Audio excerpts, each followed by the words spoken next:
வாங்க குடல் குழம்பு எப்படி செய்யறதுன்னு பார்க்கலாம். ஃபர்ஸ்ட் குடலை நல்லா வாஷ் பண்ணிட்டு ஒரு குக்கர்ல போட்டுட்டு மஞ்சத்தூள் உப்பு போட்டு நல்லா வேக வச்சுக்கோங்க. வேக வச்சு எடுத்த குடலை நல்லா குட்டி குட்டியா கட் பண்ணி வச்சுக்கணும்.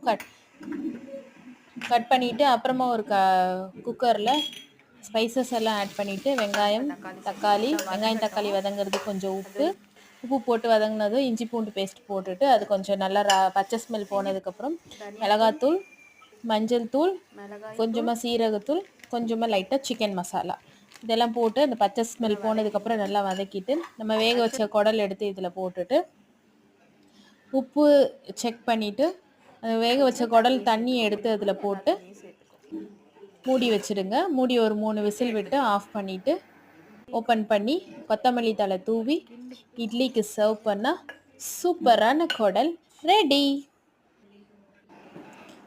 சாப்பிட்டு எப்படி இருக்கு